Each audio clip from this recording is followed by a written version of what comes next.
Chers amis, je suis certain, je ne m'inquiète pas, je suis certain que vous avez tous votre compte Facebook, pardon, Instagram, pardon, Twitter, pardon, TikTok, enfin je ne suis plus tellement à la page.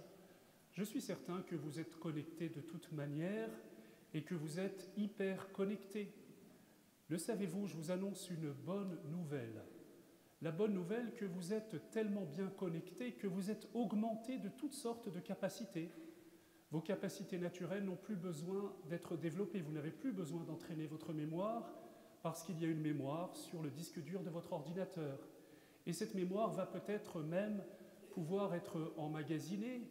Et avec le progrès des sciences, que ce soit les sciences technologiques, les sciences informatiques, les sciences neuronales, il nous est promis, c'est très sérieux, chers amis, d'augmenter tellement notre humanité qu'elle va pouvoir devenir, et l'horizon qui est fixé par la Silicon Valley, c'est très sérieux, par les GAFAM, par certains grands théoriciens, l'horizon de 2050-2060 pour enfin parvenir à l'immortalité, chers amis. La désirez-vous, cette immortalité? Vous êtes déjà embarqués sur ce chemin, que vous le vouliez ou non, parce que vous êtes des hommes et des femmes augmentés. C'est formidable d'être augmentés. Nous sommes augmentés parce que nous sommes connectés, à la limite, directement de notre cerveau à toutes sortes de capacités technologiques qui nous permettent de nous multiplier, de multiplier nos contacts, et peut-être aussi de faire perdurer une partie de notre organisme, certaines de nos facultés intellectuelles, ça nous est promis, qui pourront être robotisées d'une certaine manière. Et lorsque je vous dis que les GAFAM, c'est-à-dire des puissances commerciales, des puissances financières qui sont sans proportion avec le PIB d'une nation comme la France aujourd'hui, que ces puissances financières que nous alimentons, eh bien, se sont fixées comme objectif, très sérieusement, je ne plaisante pas, d'arriver à cet horizon d'une immortalité de l'homme. Vous en avez entendu parler, peut-être de manière un petit peu ironique parfois, voire théorique, voire lointaine, c'est l'horizon du transhumanisme. Voilà la grande espérance du progrès actuel, le transhumanisme, c'est-à-dire l'immortalité de l'homme. Voilà un grand fantasme qui revient comme un serpent de mer régulièrement. Pourquoi? Parce que, chers amis, nous ne voulons pas mourir et c'est bien compréhensible. La mort nous rebute pleinement. La mort, nous la redoutons, la mort, nous l'excluons. Alors nous préférons rêver de prolonger notre vie.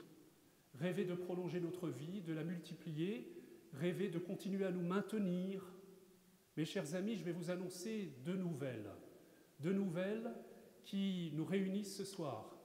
Deux nouvelles qui peuvent, la première, vous attrister, mais à bien y réfléchir, eh bien c'est de cela qu'il s'agit lorsque nous proclamons l'Évangile, c'est-à-dire la bonne nouvelle de Jésus-Christ. La première, elle est un peu grave, mais je dois vous l'annoncer, je dois vous le rappeler. En fait, nous allons tous mourir. Vous le saviez, ça, ou pas?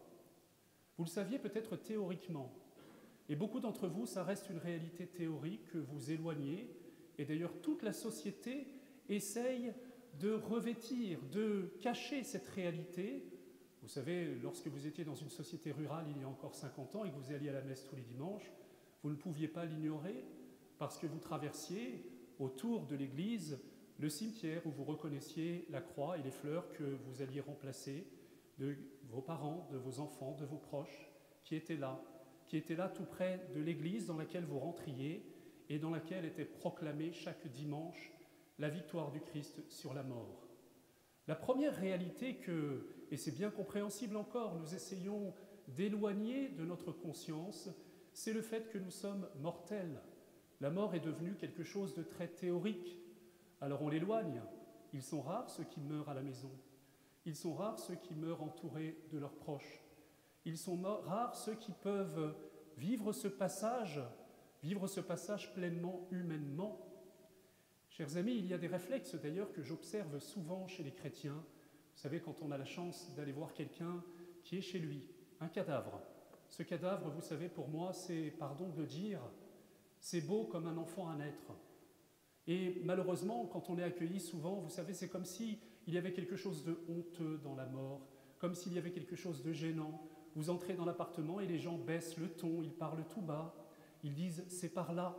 Ben, j'ai dit « allons-y, entourons-le, prenons-nous les mains, tenons-le, embrassons-le, prions pour lui, prions pour elle ». Mais qu'est-ce que c'est que cette peur un peu païenne? Évidemment, elle est humaine. Évidemment, certains d'entre vous, cette peur, elle n'est pas du tout théorique parce que vous avez été bouleversés, vous avez été touchés de très près par le deuil et vous en êtes encore meurtris. C'est une meurtrissure qui, souvent, ne se guérit pas complètement sur cette terre. Mes chers amis, la première réalité, nous devons l'accueillir, c'est que toute tentative de s'immortaliser et de repousser cette perspective est non seulement une illusion, mais quelque chose de dangereux. Je voudrais m'étendre un peu sur ce rêve du transhumanisme. Vous savez qu'on parle d'un homme augmenté, d'une femme augmentée par toutes sortes de capacités qui lui permettent de se connecter à la terre entière, si on veut. Et puis surtout d'une personne qui peut emmagasiner, se perdurer. Alors qu'est-ce qui va durer? Comme disait Fabrice Adjage, ce très beau philosophe, il disait « pauvre homme augmenté, qui ne s'augmente qu'en se diminuant ». Parce que qu'est-ce que c'est que cette vie augmentée, si ce n'est la vie d'un robot, la vie infrahumaine, la vie de quelqu'un qui n'est plus réduit qu'à certaines capacités neuronologiques qu'on va robotiser de plus en plus. Et parlons d'une humanité augmentée, mais soyons clairs, derrière le transhumanisme, il y a une sélection impitoyable, parce que pour permettre à certains de se prolonger, il va falloir faire ce qu'on fait de plus en plus, c'est sélectionner ceux qui ne sont pas dignes de participer à cette vie mortelle. Je vous le rappelle, pardon de vous le rappeler, mais il se passe des choses graves. Vous ne pouvez pas les oublier dans les semaines qui viennent et pour les élections. Nous avons un gouvernement qui a prolongé à 14 semaines l'avortement, frères et sœurs. Vous ne pouvez pas mettre de côté cette réalité lorsque vous glisserez un bulletin de vote, parenthèse fermée. Mais j'avais le devoir de vous le dire. Devant Dieu, il y a des réalités qui ne sont pas acceptables aujourd'hui. Alors cet homme augmenté, pauvre homme augmenté, qui se réduit finalement, qui est un homme réduit à un paquet de neurones qu'on va essayer de faire fonctionner comme un robot. Et j'ai parlé de la première nouvelle, nous sommes mortels et nous devons affronter ce fait-là. Mais ne nous arrêtons pas là. La bonne nouvelle, c'est que Christ est ressuscité d'entre les morts.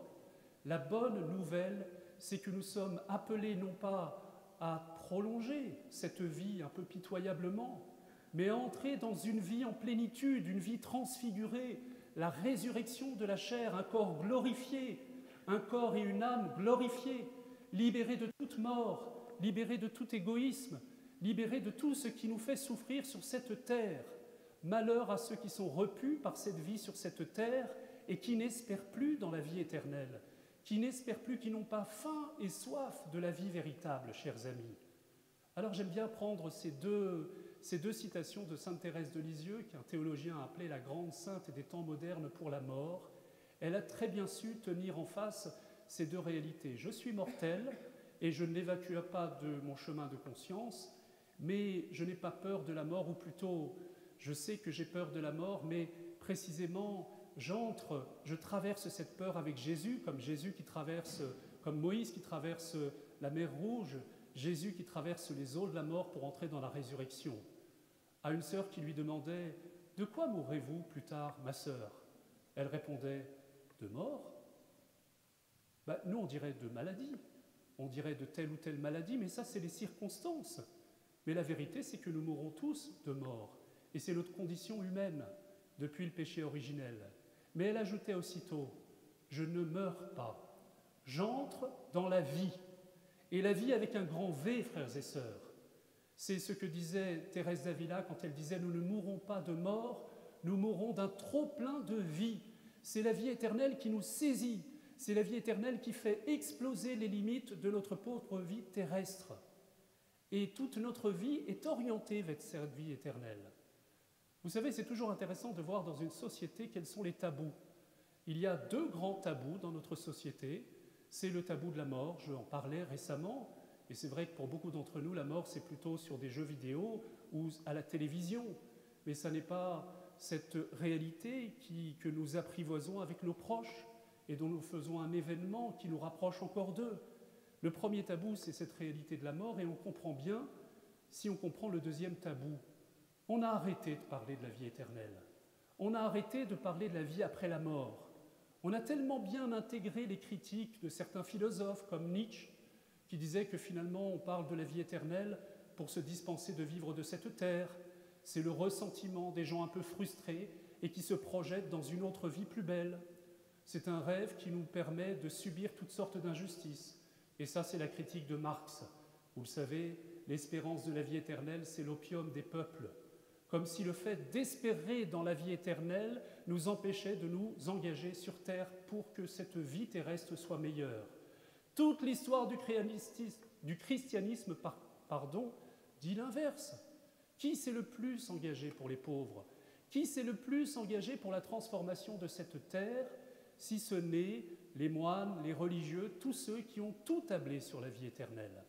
Alors ne nous laissons pas intimider. Mais c'est vrai que dans la pratique de l'Église, et je fais mon mea culpa parmi tous les prêtres qui ont prêché depuis des dizaines d'années, on a eu tendance à ne plus parler des fins dernières, de ne plus parler du paradis, de ne plus parler de la vie éternelle, de ne plus parler même de la possibilité de se séparer pour toujours de Dieu. Ça s'appelle l'enfer, et l'enfer au XXIe siècle n'a pas disparu. Il existe comme une possibilité réelle. Malheur à vous qui êtes repus, eh bien vous êtes repus sur cette terre, vous n'aurez pas part à la vie, au festin des noces de l'agneau auquel nous aspirons. Alors vous savez, je ne sais pas pour vous, mais quand vous partez en voyage, en général, on aime bien préparer son voyage et anticiper le lieu où l'on va. On prend un guide du routard, on se réjouit d'avance de toutes les beautés qu'on va voir. Et finalement, je ne sais pas pour vous, mais pour ma part, le voyage, c'est même avant que je le vis. Il y a le désir, le rêve. La plus belle ville de la Terre pour moi, celle qui m'a le plus émerveillé, c'est Prague. Mais quand je l'ai découvert, c'était comme quelque chose qui surgissait après l'avoir beaucoup préparé, et je l'ai déjà rêvé, cette rencontre. Eh bien, je vous l'annonce, nous sommes sur Terre à nous préparer pour un grand voyage, le grand voyage pour la Jérusalem céleste, plus belle que Florence, que Paris et que Prague, plus belle que toutes les réalités sur cette terre. Cette Jérusalem céleste, c'est le ciel. Vous voyez, quelqu'un qui me disait l'autre jour, tiens, il fut un temps, mon père, où dans les sermons, vous nous donniez des petits points concrets d'effort, des points à travailler dans la semaine. Ça vous intéresse pour cette semaine? J'aime bien quand on me répond. Eh bien moi, je vous propose un petit exercice. Tous les jours, prenez 10 minutes pour penser à la vie éternelle. Imaginez-vous le ciel. Imaginez-vous cette réalité. Imaginez-vous, et pour certains d'entre vous, vous aurez besoin de vous laisser saisir par une grande symphonie, par une grande musique, par quelque chose, par une œuvre d'art, par quelque chose qui vous saisit. Je vais vous faire un aveu, mon âme n'est pas aussi grande que la vôtre. Quand je pense à la Jérusalem céleste, mais ne prenez pas ça au pied de la lettre, c'est valable seulement pour moi, eh bien s'ouvre dans mon imagination un livre qui a enchanté mon enfance, qui est le royaume de Babar, vous savez, céleste ville, avec les hippopotames et les rhinocéros qui plongent dans leur plongeoir et qui... C'est tellement beau. Alors moi, quand on chante « Céleste Jérusalem », c'est cette vision-là que j'ai déjà, parce que quelque chose m'est donné à contempler de la communion que nous vivrons. Alors je ne sais pas s'il y aura des rhinocéros, je ne sais pas s'il y aura des hippopotames, ça c'est un point théologique que j'aborderai une autre fois. Mais quelqu'un me disait hier qu'il avait été à Lourdes et que dans le périmètre de Lourdes, la joie et cette note mariale qu'on sent partout là-bas, ces pauvres qui sont en fauteuil roulant, qui se mélangent avec les autres, eh bien c'est déjà pour lui l'anticipation de la Jérusalem céleste. Ça faisait rêver tellement Maximilien Kolb qu'il avait construit, il avait rêvé cette cité de l'Immaculée sur terre, c'est-à-dire un lieu où il voulait qu'on vive déjà au plus près la Jérusalem céleste. Là, je suis en préparation au mariage avec un certain nombre de couples. Eh bien, sur terre, dans leur couple, dans leur réalité de leur quotidien, ils doivent anticiper quelque chose qui doit faire sentir l'annonce de la Jérusalem céleste du ciel. Alors, imaginez-vous le ciel. Cultivez votre désir du ciel. Laissez votre cœur se dilater. Il n'y a rien qui fait plus de bien que d'y penser. Les jésuites, autrefois, disaient qu'il fallait jouer à la mort régulièrement. Le soir, quand vous vous endormez, vous fermez les yeux et vous pensez que peut-être vous ne vous réveillerez pas. C'est réjouissant ce que je vous dis. Et saint Ignace dit même qu'il faut penser aux gens qui parlent autour de nous en disant « il était formidable », etc., etc., et qui préparent déjà le partage de vos biens. Et comme ça, vous méditez sur la brièveté de l'existence. Mais vous ne vous arrêtez pas là. Vous pensez que vous êtes déjà entraîné vers ce beau tunnel vers la lumière, et que peu à peu, toutes ces réalités terrestres, eh bien, dans la lumière de l'amour incandescent qui vous appelle, sont en train d'être remises, relativisées, remises à leur place. Chers amis, je vous propose pendant cette semaine, ne me remerciez pas d'occuper votre temps libre, je vous propose de penser à la vie éternelle. Exercez-vous. Saint Ignace dit qu'il faut faire des exercices spirituels. Les exercices spirituels, c'est des exercices qui entretiennent en nous le dynamisme spirituel. Et il n'y a rien de plus dynamisant que l'espérance de la vie éternelle. Qu'espérer ce qu'on va voir, espérer et désirer le ciel de plus en plus. Et n'ayez pas peur d'y mettre des images, n'ayez pas peur d'y mettre les réalités les plus belles que vous avez vécues. Je terminerai là-dessus. Je me souviens quand j'étais aumônier du primaire avec des enfants de CE1 dans un beau quartier de Paris, je leur disais à chaque fois, quelqu'un va nous parler du plus bel endroit qu'il a vu sur la terre, et ce plus bel endroit, eh bien, nous fera penser au ciel. Et à la fin de l'année, on votera. Alors évidemment, il y avait des petits-enfants qui avaient été aux Seychelles, alors c'était formidable. Il y avait des enfants qui avaient été faire, excusez du peu, vous allez découvrir, voilà, ils avaient été faire un safari au Kenya, donc ils la voyaient, la Jérusalem céleste. À la fin de l'année, on a voté, et on a voté pour le plus bel endroit, le plus paradisiaque sur terre, c'est Pantin. Vous connaissez Pantin ? Pantin, c'est une banlieue parisienne vers le 93. Je connais bien parce que j'ai été prêtre pas loin de là. Et Pantin, ils ont tous voté pour cela. Parce qu'il y avait un petit garçon, Pantin, c'était le pavillon dans lequel il allait voir tous les mercredis sa grand-mère, et on mangeait de bonnes gaufres, et surtout, il y avait tellement d'amour, tellement de vie, que quand il en parlait, vous imaginez que tous les jeunes du 7e arrondissement qui entendaient parler de Pantin, c'était comme vous quand on vous parle des Seychelles. Et ils ont tous voté pour Pantin. Alors moi, je vous propose, et j'y pense, je pense non seulement au royaume de Babar, mais aussi à Pantin, et ça m'aide, ça dilate mon cœur, ça me donne le désir de vivre, ça me donne le désir d'aspirer, de grandir jusqu'à l'éternité. Amen.